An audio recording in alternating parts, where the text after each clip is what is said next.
Hello and welcome to Lost Love Chronicles. My brother's stepdaughter accused me of getting her pregnant, and my family believed her without hesitation because who needs evidence when gossip feels right? I was never the favorite, nor the outcast. I was simply someone who did my part without causing any trouble. But that neutrality, that calculated passivity, ultimately became my downfall. Lucia, my brother Sergio's stepdaughter, a young woman I barely tolerated out of politeness, decided to drag me into one of the cruelest deceptions I have ever experienced firsthand. The worst part wasn't the rumor itself. It was how my entire family, especially those who constantly preached trust and loyalty, not only believed her without question, but also cast me into brutal isolation as if I were guilty, without any right to defend myself. Sergio, my brother, is 6 years older than me. He was always the type of man who seemed to have everything under control, married young, divorced without drama, and then, when we least expected it, he remarried. His new wife, Marina, was calm, reserved, and somewhat friendly, though it was obvious from day one that she carried emotional baggage, specifically her daughter Lucia, a young woman with a defensive attitude toward everything that didn't center around her. When Sergio announced that he and Marina were getting married and moving into his house, I sensed it would stir conflict, but I never imagined I would end up the victim of one of the most despicable schemes in our family. Lucia and I didn't get along from the start. She was barely 20 when I met her, and I remember that first dinner at my mother's house, where everyone tried to be friendly with her, but Lucia didn't even try to hide her disdain. She asked sarcastic questions, made cutting remarks when anyone tried to include her in the conversation, and made it clear that she didn't like anything, especially when it wasn't about her. It didn't bother me much. I've dealt with difficult personalities before, but I couldn't ignore how hostile she was toward me from the very beginning. I assumed it was because I wasn't overly enthusiastic about her presence. I didn't ask invasive questions, nor did I force a smile. Perhaps that was why she held a grudge against me. I never told anyone, but I could feel it. She hated me, even though I hadn't done a thing. Things escalated the following year when Sergio asked me for a favor. Lucia wanted to work part-time while attending university, and Sergio thought I could offer her a position at my small computer repair and sales business. At first, I hesitated, but I ultimately agreed, thinking it might help her mature or at least give her a taste of what earning a living was like. Big mistake. From day one, Lucia displayed an unbearable attitude. She arrived late, was rude to customers, and once, I even caught her going through private conversations on one of the computers we hadn't yet formatted. When I confronted her, Lucia didn't even show the slightest hint of shame. Instead, she claimed it was just part of her natural curiosity. The situation quickly became unbearable, so within a month, I made the decision to fire her. Before doing so, I explained to Sergio, providing evidence for my decision, and he was understanding. However, that night, Marina sent me a voicemail, furious. She accused me of destroying Lucia's trust in adult men and claimed that not all young adults fit into the strict adult work logic. From that point, Marina started to see me differently. I was no longer the friendly brother-in-law. I became the insensitive one. Over the next year, our relationship became strained. We barely spoke, but every family gathering felt like walking through a minefield. Lucia deliberately ignored me, and when she didn't, she made passive-aggressive comments that no one seemed to notice, or at least, no one seemed to want to address. Then, when Lucia turned 20, things took a bizarre turn. She began dressing and acting provocatively when I was around. I'm not saying this to sexualize her, not at all.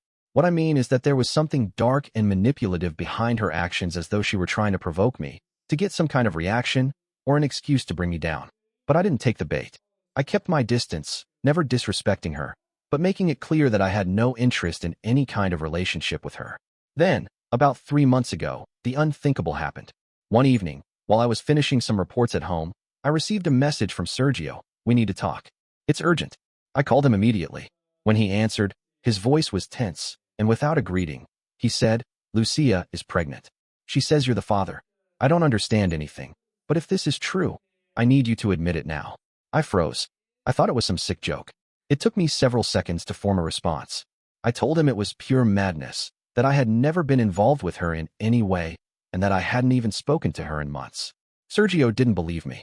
He told me Lucia had provided details, dates, specifics that matched up, and he couldn't see her making something like that up. In a matter of days, my name was dragged through the mud in my own family. Marina cried on the phone, saying she had trusted me. My mother, in tears, asked if there was any truth to the accusations. My aunts excluded me from a family gathering that was already planned. I went from being the trustworthy son to the monster everyone wanted to avoid. No one asked for proof. No one questioned Lucia. They simply took her word as gospel. Meanwhile, she continued walking around with a cynical smile, knowing she had cornered me. I became a pariah. But this story doesn't end there. Even though everyone turned their backs on me, I refused to lower my head. I knew the only way to breathe again was to destroy the lie at its core. And if I had to drag the ones who silently stood by the lie into the light, I would do so without hesitation. This is the story of how a lie turned me into the villain of my own family. Until the brutal, undeniable truth emerged, exposing everyone. And then I, the outcast, became the architect of a revenge that was not just mine, but for anyone who has ever been falsely accused without evidence. 2 weeks have passed since Lucia dropped her bombshell, and while time should have, in theory, brought some clarity or at least created space for anyone to question her story, the reality is far different. Every day that passes, I feel more and more stuck in a swamp of complicit silence, evasive glances, and fragmented conversations where everyone seems to know something I don't, yet no one dares to meet my eyes. The accusation didn't just spread within the immediate family, it also started to leak into peripheral circles. Neighbors, my mother's coworkers, distant friends, all those who, while not part of the Sunday dinner table, form the fabric of one's social image. In small towns or cities, these things spread without anyone needing to say a word. Suddenly, I, who was always seen as the quietest, most correct, the one who stayed out of family drama, became an uncomfortable and almost toxic presence that no one wanted to be near. Sergio, my own brother, severed all communication with me after that first call. He hasn't responded to my messages, not even to acknowledge that I was demanding a DNA test. His silence isn't passive, it has weight. It's the kind of silence that condemns through omission, acting as a sentence without a trial. Marina, his wife, blocked my number, and according to my tearful mother, told her that I should stay away from their house, even under the pretense of reconciliation. My mother, for her part, has been caught in a painful dilemma. I've seen her torn between silent indignation and a desperate desire to hold the family together, a family that's been showing cracks for a long time, but is now in ruins. A few days ago, she called me, her voice trembling, the way it does when she's emotionally overwhelmed, and asked me, almost as if it pained her to even voice the question, if there was any possibility that I had done something to Lucia. In that moment, I didn't know what to say, not because I doubted my innocence, but because I realized that even my mother, the person who has known me since before I could understand anything, had been tainted by suspicion. Meanwhile, Lucia continues to play her role with a coldness that borders on the psychopathic. Not only does she stick to her version, but now she embellishes it with carefully constructed details, as though she's writing a novel she's rehearsed until perfecting the exact tone of a vulnerable and brave victim. She says the inappropriate relationship began months ago when I supposedly presented myself as understanding while she was emotionally confused. She claims I manipulated her with sweet words, promises of protection and silence, and even said that I tried to make her have an abortion. When she refused, I allegedly threatened to destroy her socially. She recounts all of this in a low voice, tears in her eyes, in front of Sergio, Marina, and a distant aunt. This week, I received a call from a distant relative, who, despite their pain in questioning me, admitted that they couldn't ignore how horrified they felt by what had been said about me. So far, there's no concrete medical evidence to support Lucia's claims of pregnancy. She says she's pregnant, but hasn't provided any documentation. She claims she's waiting until she's further along to have an ultrasound, and that her mother has advised caution since it's a high-risk pregnancy. The truth is, she's refused a DNA test 3 times, citing that it would be too risky for the fetus, that she needs emotional stability, and that she doesn't want to be exposed to a hostile environment just as she's finding some peace. I can't help but wonder if this lie is not only an attack on me, but a carefully crafted strategy to gain something more, perhaps attention, manipulation over her mother, financial gain, or simply the sadistic pleasure of destroying me. There's no other way to describe what she's doing. It's not teenage mischief or an error in judgment.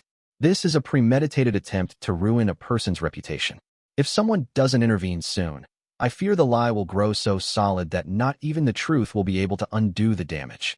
My mother, overwhelmed with anguish, begged me to speak directly to Marina, to appeal to her rational side, the mother who cares not just for her daughter, but for justice. So I did. I wrote her a long, respectful letter, explaining in detail everything that had happened when Lucia worked for me, including the behaviors that led to her firing.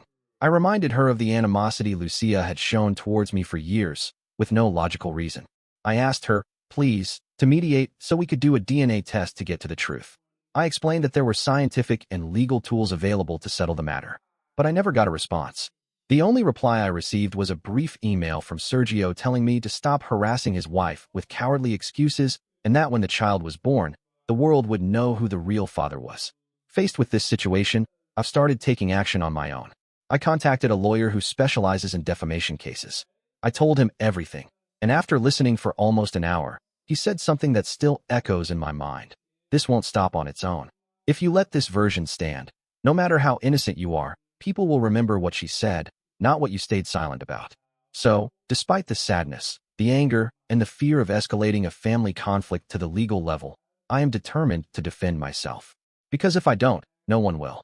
Perhaps this would have been easier to endure if I had even one firm person on my side, but I don't. What hurts the most isn't the lie itself, it's the abandonment, the sense of being guilty by default, the way everyone chose to protect the comfort of the lie instead of facing the discomfort of questioning it. But if I'm certain about one thing, it's this. This game is not going to end the way she expects. I will force each of them to look me in the eye when the truth hits them with full force. She herself has denied them, but when that happens, my hand will not falter as I gather each act of betrayal, one by one, disguised as neutrality. A little over a month has passed since all of this began, and though time continues with its indifferent pace, the situation has become more dense, more tangled, and increasingly corrosive. Every day, I wake up with the feeling that I am being judged by an invisible court, one that requires no evidence or arguments, just a well-structured rumor to seal a conviction without appeal. What consumes me most is that this judgment is not only social or familial, but emotional internally. It's silently devastating. I've reached the point of questioning whether I truly knew my family, or if I've simply clung to the illusion that blood ties equaled trust, when in reality, what existed was a coexistence based on custom, not loyalty. Since Lucia made her accusation public, her story has gained a structure that can only be the result of premeditated planning. She's begun adding details that didn't exist before. She now says, for instance, that she used to visit me at the workshop after hours, that we stayed alone until late, and that sometimes I bought her food as an excuse to get close. She's also claimed that I offered her money in exchange for her silence, and that I forced her to delete messages where she supposedly threatened to expose everything. She tells this with such poise and conviction that even the most skeptical might begin to doubt. I don't know if she believes her own lie or if she's simply enjoying the spectacle she's created, but the truth is, she no longer seems like a confused young adult. She's an actress, aware of every word, every gesture, every space of manipulation that the drama she's orchestrating gives her. Meanwhile, the effects on my daily life have been devastating. I've lost 3 major contracts with clients who, without saying it directly, chose to do without my services after the story started to spread more widely. One of them, with whom I had a business relationship for 5 years, sent me a formal email saying, "Given recent circumstances, we prefer not to get involved in situations that could compromise the integrity of our company." He didn't mention the subject directly, but it wasn't necessary. It was no longer just a family issue. Now, it was a shadow that extended to all corners of my professional life. At the restaurant where I usually have breakfast on Saturdays, the owner, with whom I used to talk about soccer and politics, treated me with icy coldness. He placed my coffee on the table without looking at me, and then returned to the kitchen without saying a word. That was when I understood the irreversibility of the situation. The accusation, though lacking evidence, has taken root in public perception. And the most painful part is that I don't need culprits to see it. The looks that are no longer the same, the doors that closed without a sound, and the conversations that ended in awkward silences where there used to be camaraderie, are enough. I tried to talk to Sergio again, with what little pride I had left. I wanted him to at least hear my formal proposal to perform a DNA test as soon as it was medically possible. I wrote him a long message, without rancor, almost pleading. I asked him, for the sake of everyone, but especially for his and his wife's sake, to seek a scientific answer that would help us escape this nightmare. His response was devastating, not because he said anything hurtful, but because he didn't even reply. He left me on read. That silence hit me harder than any insult, more than any direct accusation. It was the kind of emptiness that speaks louder than 1,000 words. As for Marina, she started fueling a passive-aggressive discourse on social media that's clearly aimed at me. Though she never mentions me by name, she posts things like, "When monsters have the face of an angel, justice comes in the form of a child," or "There are truths that hurt, but it hurts more to stay silent." People close to them respond with words of support, unaware that they're partaking in a covert form of lynching. The irony of it all is that while I'm consumed by the need to clear my name, She and her daughter have created a heroic narrative where Lucia isn't just a victim, but a martyr. And that infuriates me not just because of the injustice, but because no one seems willing to demand proof. Everyone just repeats the story as if it's absolute truth, as though I've automatically lost all right to doubt, to defend myself, or to the presumption of innocence. The only glimmer of hope, though faint, has been the work of my lawyer. After gathering everything I've experienced so far, and considering Lucia's constant refusal to submit to a DNA test, we've begun the process of requesting a court order to compel her to take the test once her pregnancy is far enough along that it won't pose a risk. It's been a slow process. Legal protocols, timelines, and authorizations are all dependent on agencies that aren't in any rush due to the emotional urgency of someone being destroyed by a lie. But at least there's a way forward, a narrow path, full of obstacles, but leading to the truth. And that gives me strength. In the meantime, I've started writing a diary, documenting all the events, dates, names, behaviors, and exact phrases I've heard from those now accusing me. I don't know if this document will ever see the light of day, but it gives me peace to know that I'm leaving a record. Because beyond the legal outcome, beyond what is said or proven, I need to reconstruct, even if only for myself, a narrative that restores some sense of coherence. This has been an earthquake that not only shattered my image in the eyes of others, but also destroyed my inner certainties. I'm not fooling myself. I know that the truth alone won't be enough. Even if tomorrow a DNA test confirms I am not the father of this supposed child, there will still be those who believe something must have happened, who will insist that where there's smoke, there's fire. Perhaps I'll never recover what I've lost, but if anything keeps me standing, it's the conviction that Lucia won't get away with it. She may have won the first round, but I have the patience, the resources, and the determination to face her on her own turf. What she's done is not a mistake. It's not a teenage outburst. It is deliberate, destructive slander, and I will not stand idly by while she dismantles my life to sustain her delusion. I intend to return every blow, but mine will be calculated, precise, legal, and final. 3 months have passed since that first accusation shattered any sense of normalcy and thrust me into a constant state of suspicion, anguish, and suppressed rage I've had to manage carefully to avoid being consumed by despair. In that time, my life became a kind of emotional limbo, a repetitive nightmare. Each morning I woke up knowing I had done nothing wrong, yet I lived as if guilty of something monstrous. My routines became robotic, hollow. The isolation dug a hole so deep that at times, I genuinely questioned whether I'd ever climb out. But today, I can finally say, the darkness has started to lift. The light of truth, late, but undeniable, has begun to cut through the dense fog of lies. Because yes, we finally obtained what I had been demanding from the very beginning, the tests. And with them, the truth Lucia and her mother so clearly feared. Getting to that point was exhausting. My lawyer had to push relentlessly to have a prenatal paternity test authorized, one that would pose no risk to the fetus. Marina's legal team did everything they could to delay the process, throwing up ridiculous objections claiming Lucia was emotionally unstable, that such a procedure might harm her irreparably, that they didn't want to subject the victim to further stress.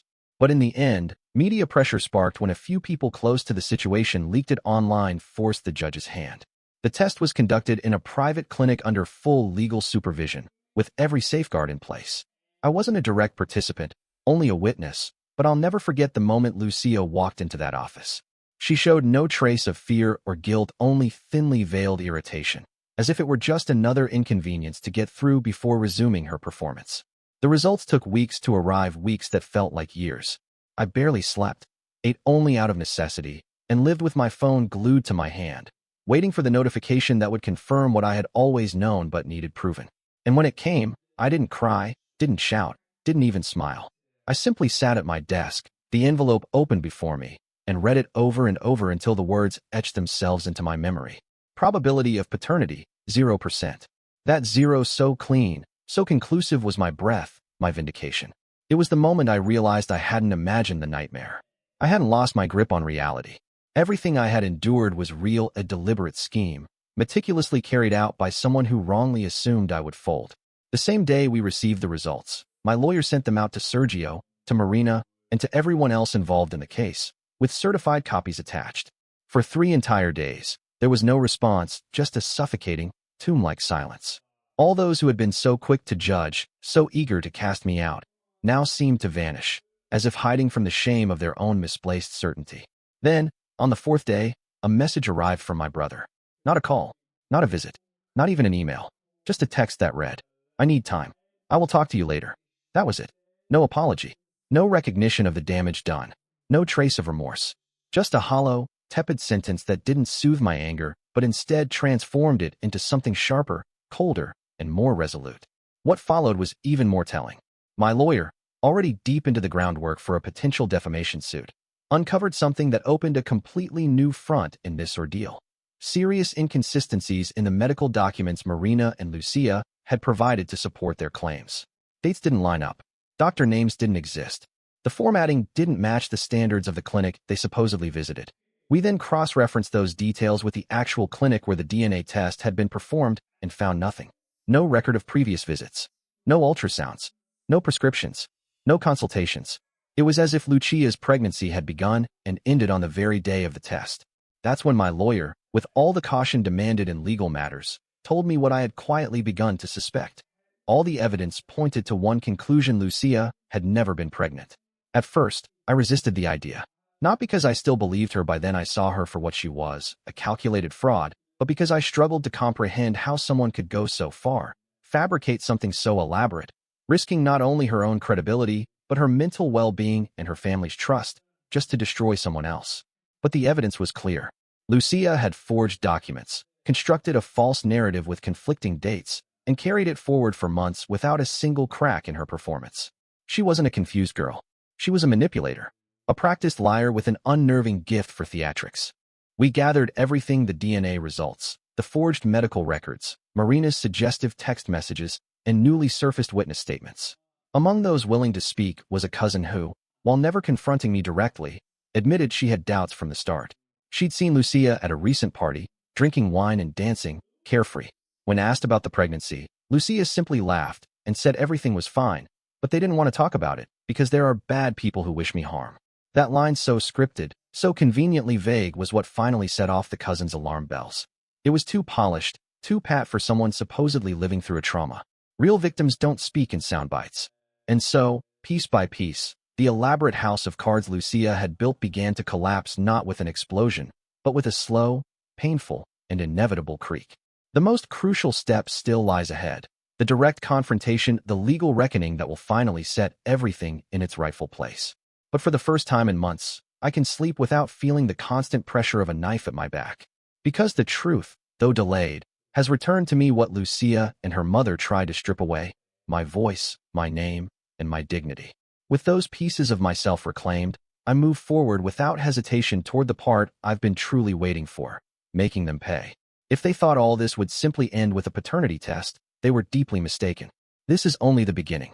For months have passed since the first lie was spoken, and in this final stretch, the accumulated tension, the suppressed fury, and the hunger for justice have begun to find a real outlet.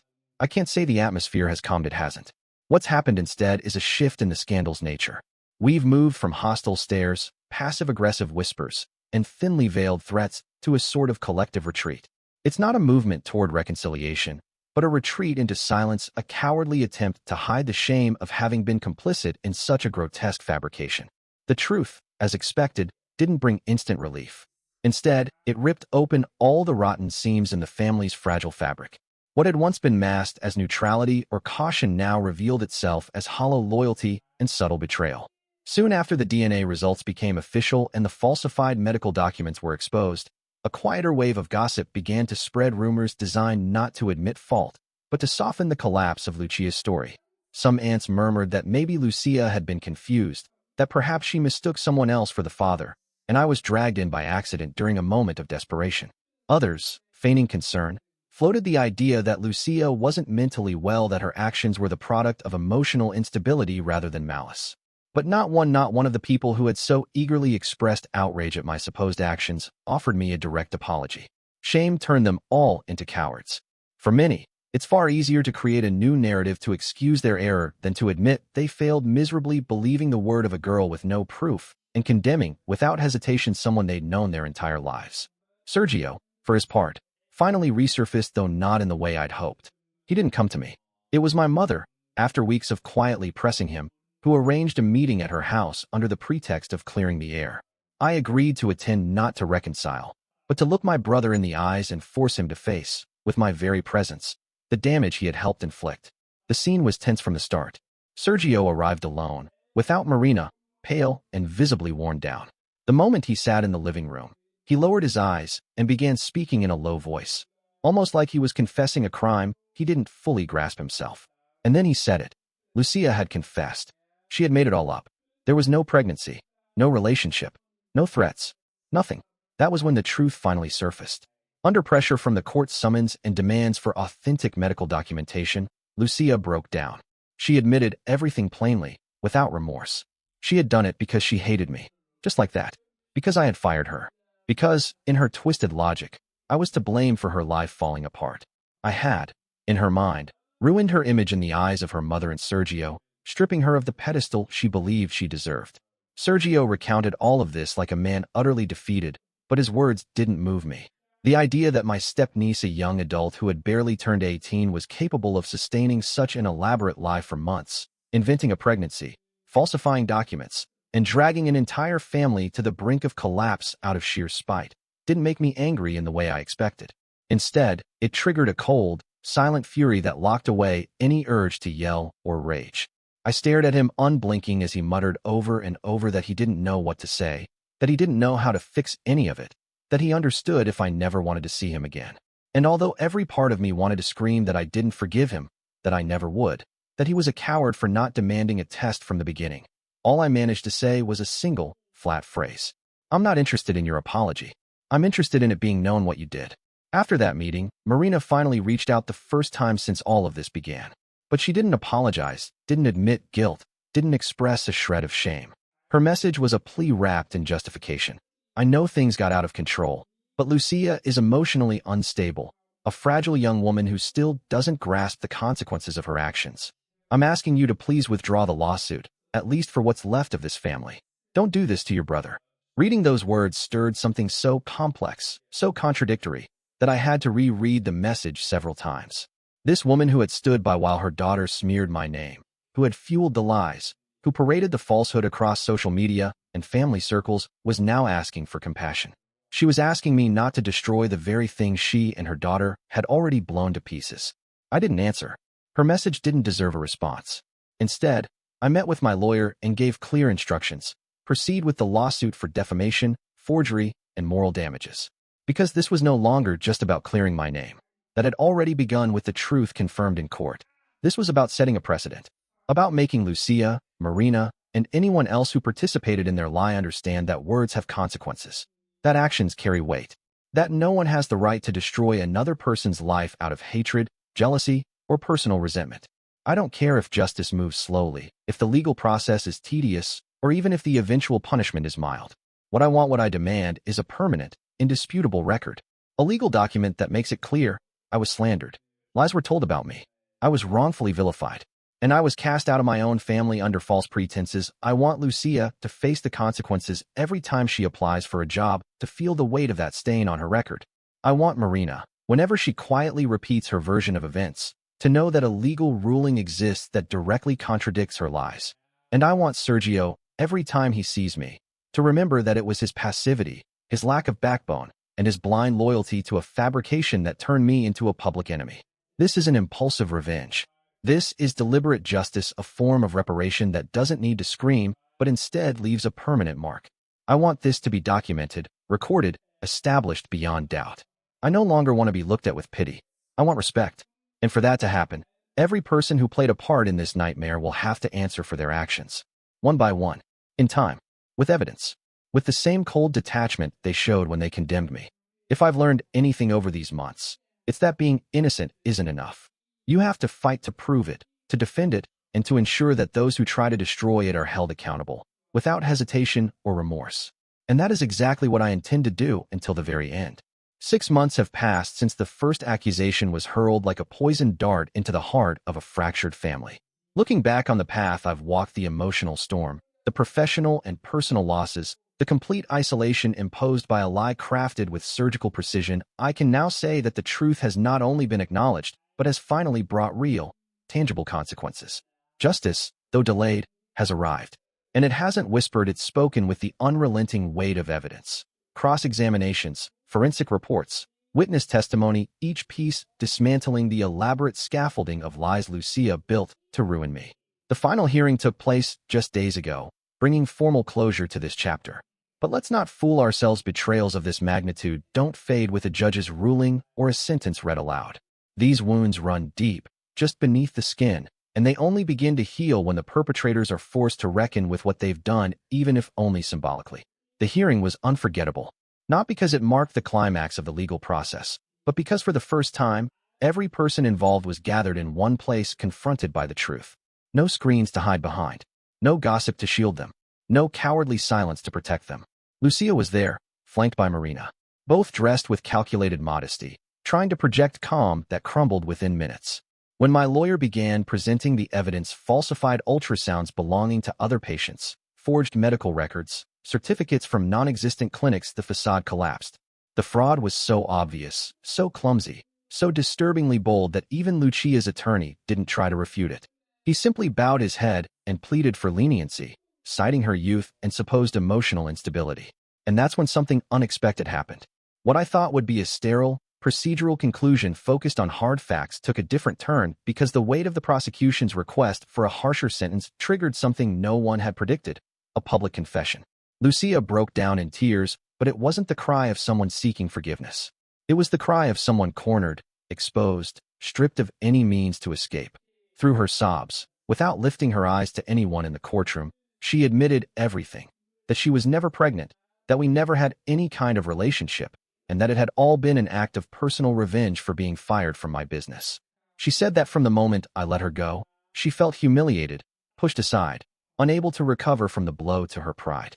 That's when the idea of making me pay took root, not through violence, but through something far more damaging: the destruction of my reputation. At first, she admitted, she only planned to spread a rumor that I had made inappropriate advances toward her. But when she saw how her mother immediately believed her, how my brother didn't push back, and how the rest of the family quickly built a narrative around her supposed victimhood without questioning a thing, she decided to go further. Creating the pregnancy hoax was easy.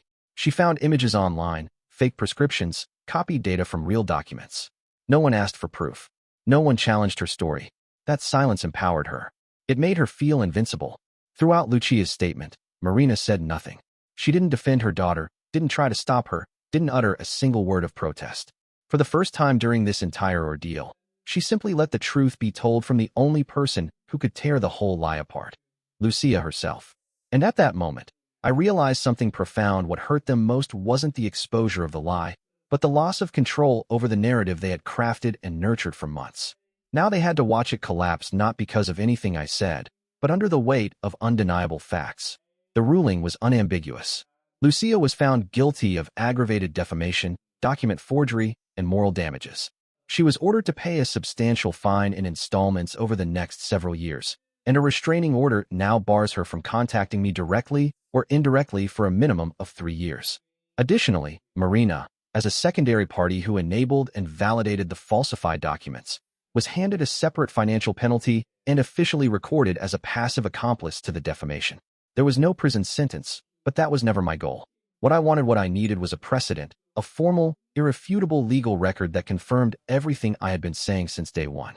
A document that restores, at least in part, the dignity stolen from me by the malicious actions of someone who played the victim with no regard for the destruction she left in her wake.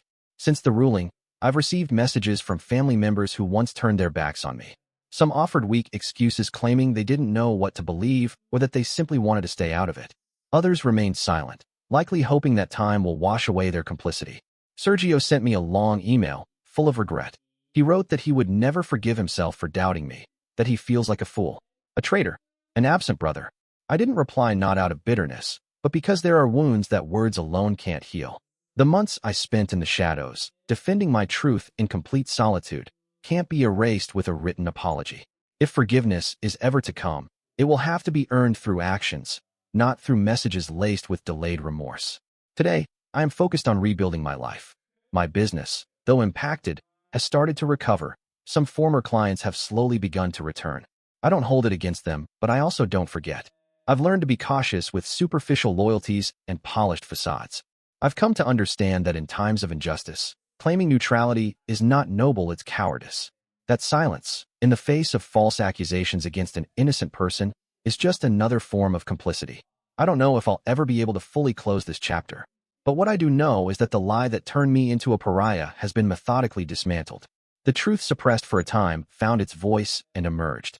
And I, instead of falling into despair, chose to fight with intelligence, with patience, with strategy. Today, those who tried to destroy me carry the stain of their own choices. And I, though scarred, move forward with my head held high because when the world turned against me, I never begged for sympathy. I only asked for justice. And I got it. Dear listeners, please share your thoughts in the comments section below and don't forget to like, share, and subscribe.